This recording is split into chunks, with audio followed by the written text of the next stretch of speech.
Selamat datang di channel Pemuja Malam. Jangan lupa like, share, and subscribe ya. Terima kasih.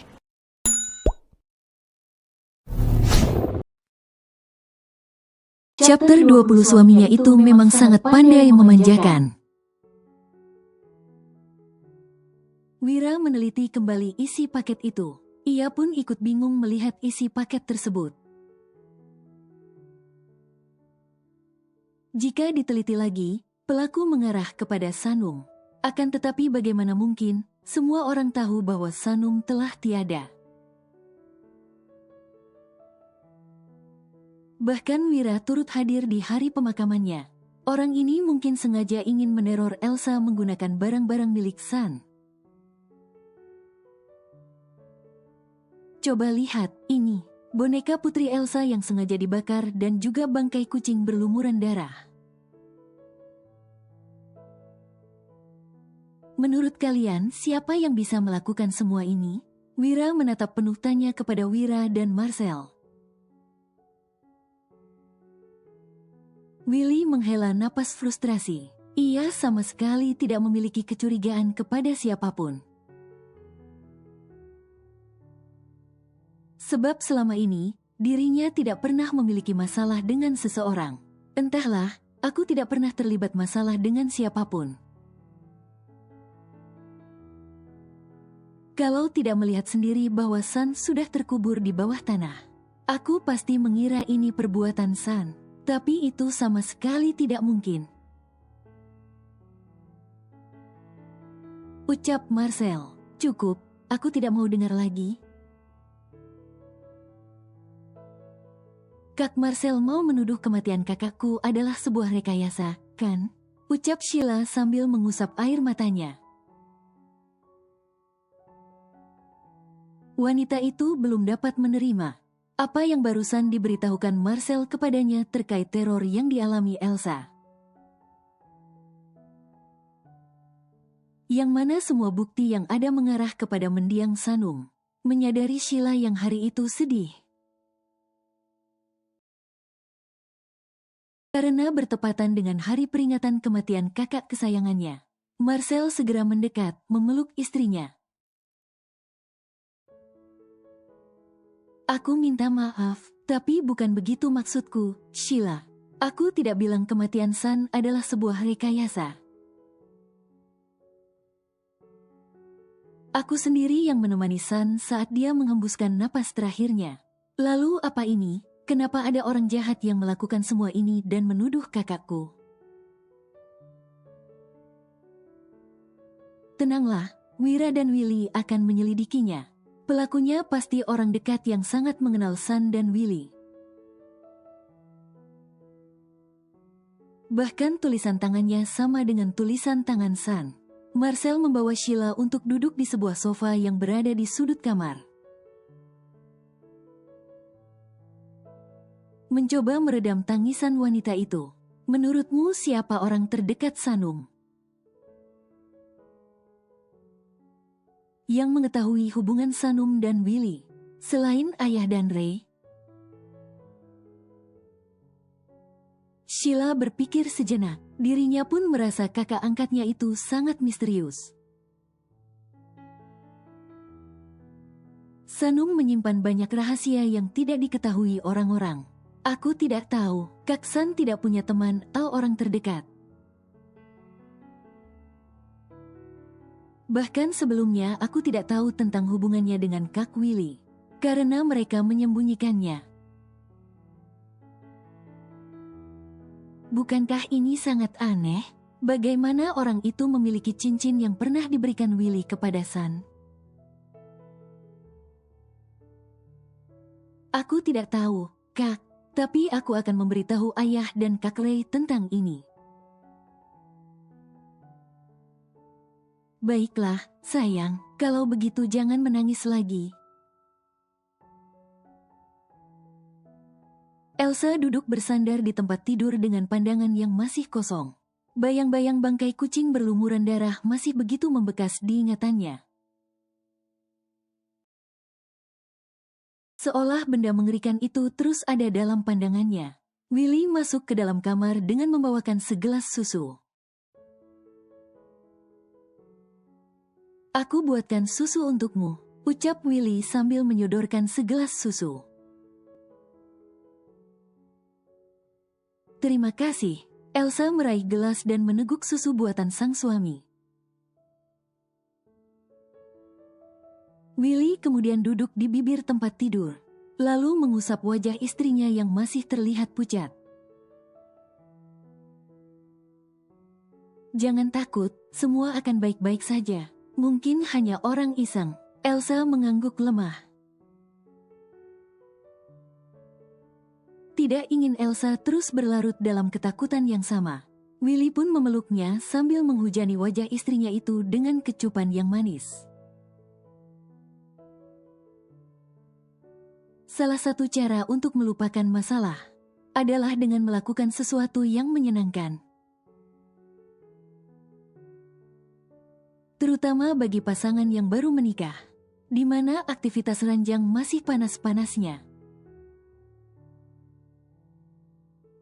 Elsa hanya dapat mengekspresikan nikmatnya sentuhan yang ia terima dengan memejamkan mata. Ketika Willy mengecup dan menjamah daerah paling mematikan bagi Elsa, jangan pikirkan hal lain, nikmati saja. Willy kembali menyerang bertubi-tubi, membuat Elsa merasa melayang. Bayang-bayang ketakutan yang tadi ia rasakan perlahan mulai menghilang. Ia membalas setiap serangan itu, hingga pergulatan berakhir dengan tumbangnya Elsa di dalam pelukan suaminya. Ia masih berusaha mengatur napasnya yang memburu. "Terima kasih, sayang," bisiknya dengan mata terpejam, mengurai rasa lelahnya. Willy benar-benar telah menguras tenaganya. Namun mengganti dengan energi baru tentunya. "Kau merasa lebih baik?" tanya Willy seraya memberi kecupan di kening. "Sangat baik, aku sangat menyukainya." Elsa membuka mata setelah napasnya mulai normal. Ia menatap Willy penuh cinta. Suaminya itu memang sangat pandai memanjakan Elsa dengan berbagai cara yang unik. Elsa sudah terlelap dengan menjadikan lengan Willy sebagai bantal, sementara Willy belum dapat memejamkan mata. Tangannya terulur menarik gagang laci meja nakas. Ia mengeluarkan sebuah kotak perhiasan yang tadi dikirim ke rumahnya. Siapa yang melakukan semua ini? Separuh kecurigaannya mengarah kepada beberapa mantan kekasihnya yang patah hati dengan perbuatan Willy di masa lalu. Mungkin salah satunya ingin membalas dengan menyerang Elsa. Akan tetapi yang mengganjal di dalam benak Willy adalah, mengapa orang itu memiliki cincin pemberiannya untuk Sanum? Perhatiannya kembali tertuju kepada Elsa. Ia mengusap rambut wanita itu dengan kelembutan dan mengecup kening setelahnya. "Aku tidak akan memberi celah kepada siapapun untuk menyakitimu." "Ah!" teriakan Elsa menggema di pagi itu. Willy yang baru saja selesai mandi langsung berlari ke arah dapur, di mana Elsa sedang berada. Tampak wanita itu terduduk di lantai dapur, sambil menutup wajahnya dengan telapak tangan. Ia baru ingin menyiapkan sarapan untuk sang suami, namun malah mendapati sesuatu yang mengerikan di sana. "Sayang, ada apa? Kenapa berteriak?" tanya Willy sambil meneliti dapur, mencari sesuatu yang membuat istrinya histeris. Itu, dengan tangan gemetar, Elsa menunjuk sebuah cermin yang menggantung di sudut ruangan. yang membuat kedua mata Willy membelalak. Betapa tidak, sebuah foto yang cukup mesra antara dirinya dan Sanum menempel di cermin. Bukan foto itu yang membuat Elsa ketakutan, melainkan tulisan yang dibuat dengan cairan merah menyerupai darah yang bertuliskan, "Aku akan membunuhmu, Willy hanya milikku." Tidak ingin Elsa semakin ketakutan, Willy segera menghapus tulisan itu dengan menggunakan handuk basah. Ini darah ayam. Siapa yang melakukan semua ini? Dan bagaimana dia bisa masuk ke rumah ini padahal pintu dan jendela selalu dikunci? Willy menghela napas frustrasi, memikirkan teror yang beberapa hari ini menyerang istrinya. Bahkan Willy harus mengganti nomor ponsel Elsa karena adanya telepon misterius yang selalu mengganggunya. "Sayang, tenanglah." Willy meraih tubuh Elsa dan memeluknya. "Aku akan ke rumah sakit dulu. Kau di rumah Kak Fahri saja, ya. Nanti sore aku jemput lagi. Bagaimana?" Baiklah, aku takut sendirian di sini. Sepertinya aku harus memasang CCTV di rumah ini." Batin Willy. "Coba lihat ini." Willy menggeser sebuah foto yang ia temukan tadi di rumahnya ke hadapan Marcel. Yang membuat Marcel itu terkejut, sebab setahunnya, Willy tidak lagi menyimpan satupun foto atau benda apapun yang berhubungan dengan Sanum. Elsa menemukannya menggantung di cermin tadi pagi. Dan yang lebih parahnya lagi, ada tulisan yang dibuat dengan menggunakan darah ayam. "Ini sudah keterlaluan, kau harus segera bertindak. Ini bukan pekerjaan orang iseng lagi." Mereka seperti sengaja melakukannya. "Iya, kau benar. Aku sangat mengkhawatirkan Elsa.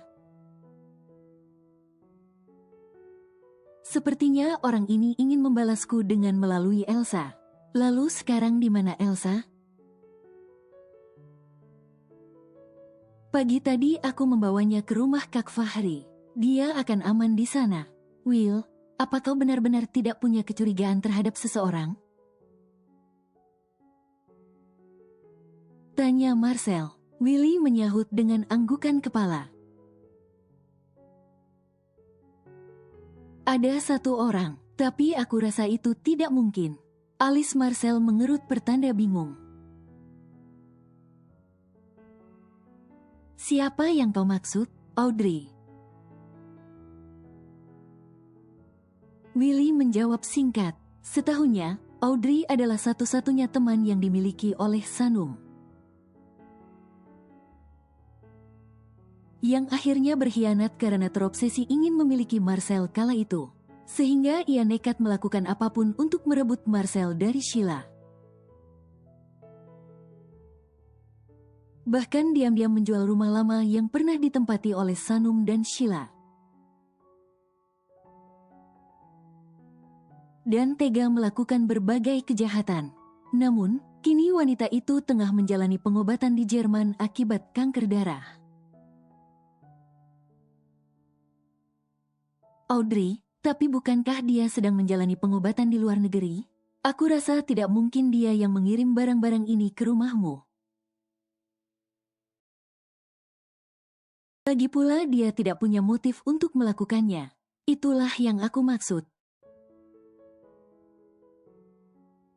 Willy berpikir sejenak. "Cel, apa kau tahu siapa yang membeli rumah lama yang pernah ditempati Sheila dan San? Orang ini pasti yang membeli rumah itu. Kalau tidak, Bagaimana dia bisa memiliki barang-barang San? Entahlah, hanya Audrey yang tahu kepada siapa dia menjual rumah itu. Aku akan coba menghubungi Audrey dan menanyakannya. Willy menyahut dengan anggukan kepala. Sebaiknya kau beritahu kakak iparmu. Mereka pasti bisa membantumu. Ya, aku baru akan menemui Kak Zian sore ini. Willy akan beranjak keluar dari ruangan itu, namun berbalik saat berada di ambang pintu. Oh ya Cel, aku butuh seorang asisten rumah tangga untuk menemani Elsa di rumah. Apa kau punya rekomendasi? Nanti aku carikan. Baiklah, terima kasih. Willy keluar dari ruangan Marcel dengan sekelumit tanda tanya di benaknya. Sungguh masalah ini benar-benar membuatnya frustrasi saat akan masuk ke ruangannya. Tampak seorang pria berkepala botak berdiri di ambang pintu, dengan senyum menyebalkan seperti biasanya. Selamat pagi, Dr. Willy. Willy menghela napas panjang. Jika makhluk yang disebut Wira sebagai kepala onde-onde itu ada di sana, sudah pasti atas perintah bosnya. Mau apa kau? Tanya Willy ketika telah berada di hadapan laki-laki itu. Saya diperintahkan bos untuk menjemput Anda, jadi sebaiknya Anda ikut. Kalau tidak, botak menggantung ucapannya. Namun walau begitu, Willy sudah tahu apa maksudnya. Tentu saja sang bos besar sudah mendengar apa yang terjadi kepada adik kesayangannya, sehingga meminta asisten andalannya yang serba bisa itu untuk menculik dirinya. Tapi aku sedang bekerja, si botak tidak menyahut. Ia bahkan berdiri kokoh di ambang pintu dan menghalangi Willy yang ingin masuk. Sepertinya tidak ada kata penolakan untuk makhluk yang satu ini. Benar kata Wira. Makhluk satu ini tidak punya belas kasih saat menculik orang. Tiba di sebuah gedung perkantoran tinggi menjulang, botak membawa Willy menuju sebuah ruangan. Tampak seorang pria yang sedang duduk santai dengan setelan piyama, membuat Willy menganga tak percaya. Bagaimana mungkin di dunia ini ada seorang bos yang sesantai dirinya, yang dengan tidak tahu malunya datang ke kantor dengan setelan piyama saja. Jangan lupa bahwa manusia di hadapanmu ini adalah seorang pengangguran kaya raya, Will.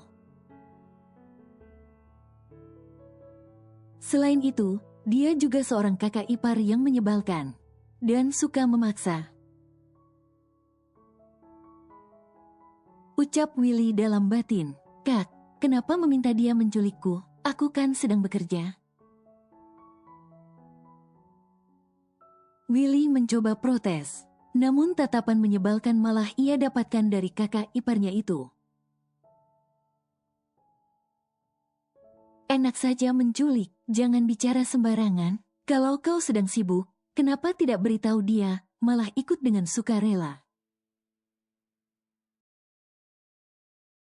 Selalu dan selalu, jawaban andalan yang membuat siapapun korban penculikannya tak berkutik.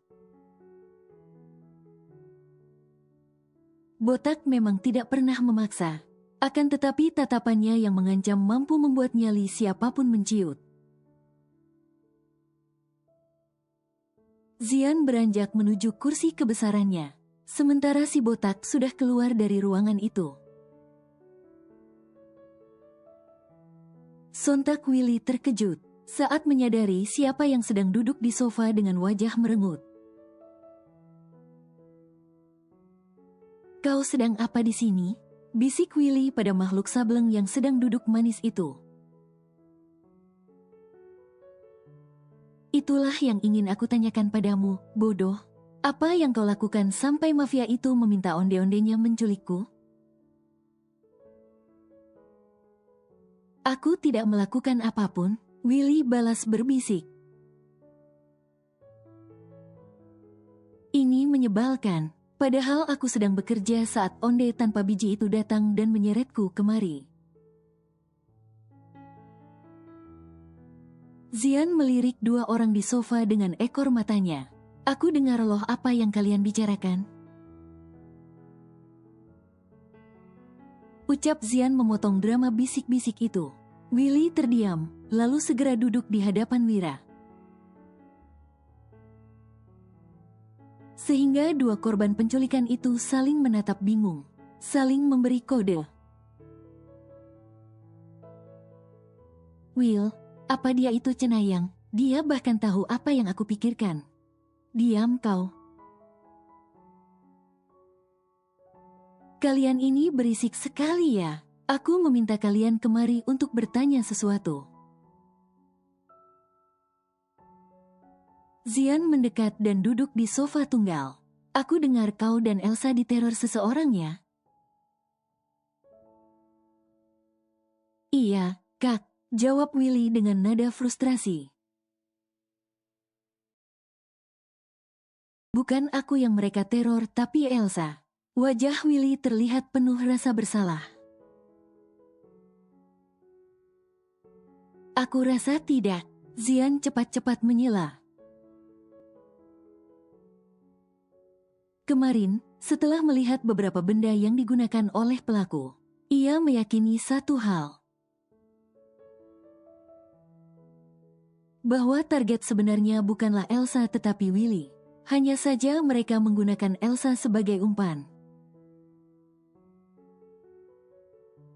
Yang mereka serang itu dirimu, tapi melalui Elsa, karena Elsa adalah kelemahanmu.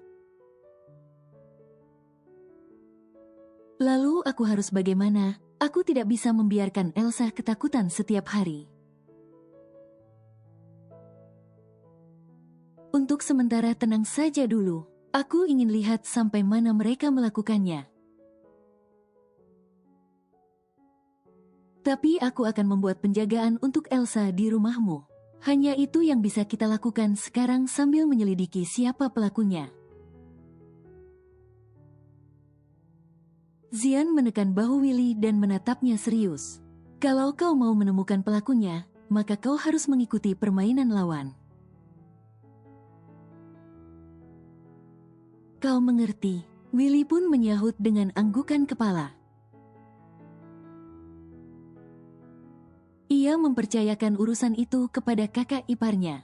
Sedangkan Wira dia 1000 bahasa mendengar perbincangan itu.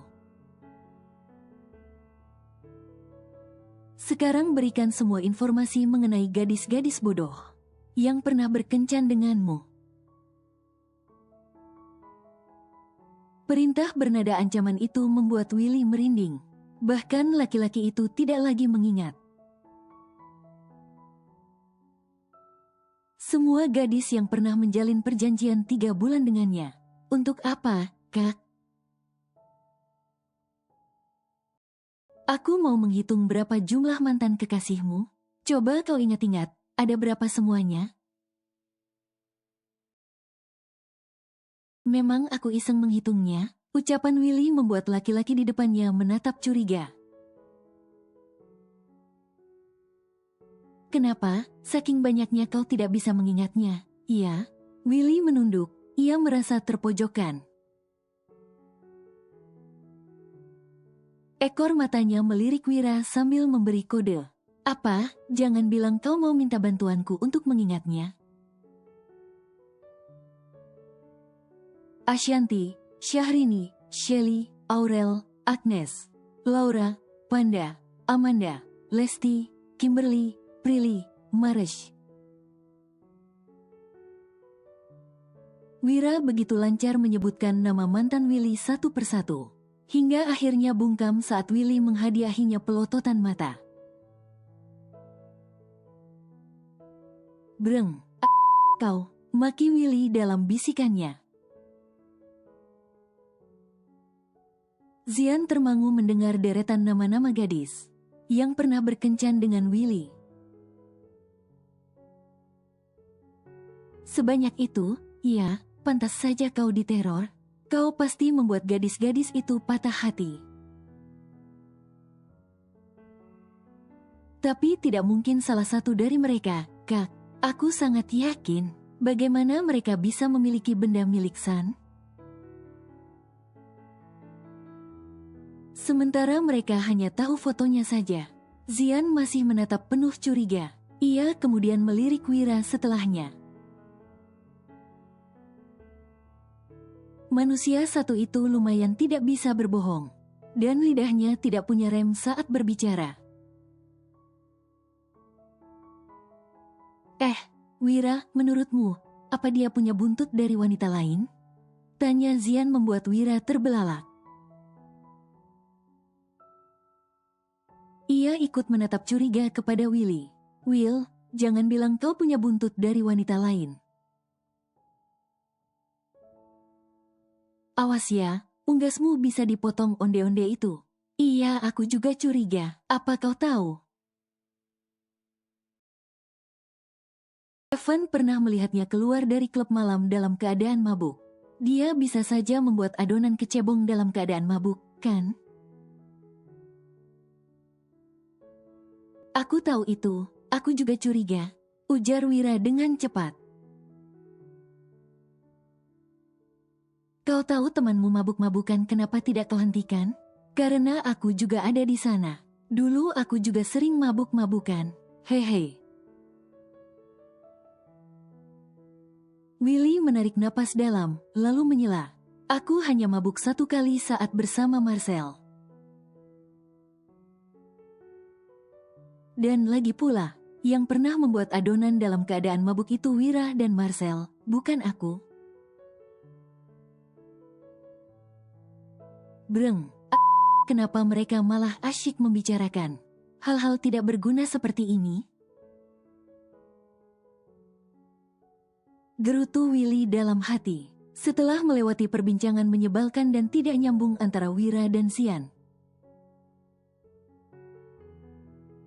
Willy begitu kesal, sehingga memilih pergi meninggalkan kedua orang yang tengah asyik membicarakan adonan kecebong itu.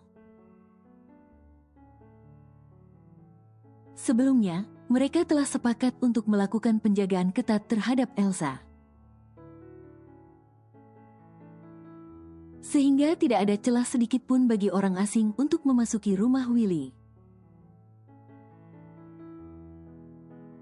Pagi itu, yakin hari ini mau di rumah saja? Tanya Willy kepada Elsa di sela-sela sarapan paginya. Iya, lagi pula sudah ada beberapa orang yang berjaga di depan. Aku rasa mereka tidak akan berani menggangguku lagi. Willy mengusap puncak kepala istrinya dengan lembut. Baiklah, sayang. Tapi kalau ada apa-apa cepat hubungi aku, ya. Iya, jangan khawatirkan aku. Baru saja Willy selesai sarapan, seorang penjaga datang. Maaf, Dr. Willy, di depan ada seorang wanita. Katanya dia sudah membuat janji dengan Anda. Oh iya, tolong suruh dia masuk. Willy kemudian merangkul Elsa menuju ruang tamu dan duduk bersama di sana. Sayang, kemarin aku memasang iklan pencarian asisten rumah tangga. Tadinya aku minta Marcel mencarikan. Tapi aku rasa akan lebih cepat kalau memasang iklan. Baiklah, terserah kau saja. Tidak lama berselang, seorang wanita dewasa kira-kira berusia 30 tahunan memasuki rumah. dan Elsa menyambut dengan ramah wanita itu. "Selamat pagi, Dr. Willy." "Saya Wina, yang kemarin membuat janji dengan Anda," ucap wanita itu. "Ah, iya, selamat datang di rumah ini." Willy mengulurkan tangan menjabat wanita itu, begitupun dengan Elsa. "Ini istriku, Elsa. Dia yang akan menjelaskan apa saja tugasmu di sini. Semoga kau betah." "Terima kasih, dokter." Wanita itu menunduk tanda hormat. Willy melirik arah jarum jam di pergelangan tangannya. Waktu sudah menunjukkan sudah waktunya ia berangkat untuk bekerja. Sebagai pimpinan rumah sakit, ia tidak mau memberi contoh buruk kepada bawahannya dengan datang terlambat.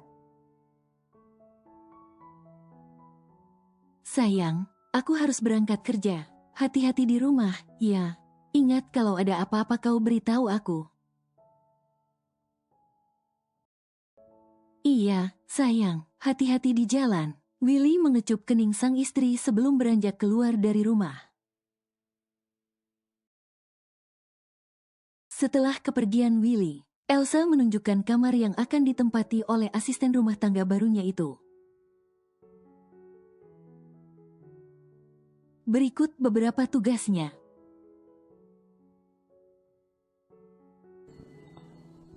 Bersambung.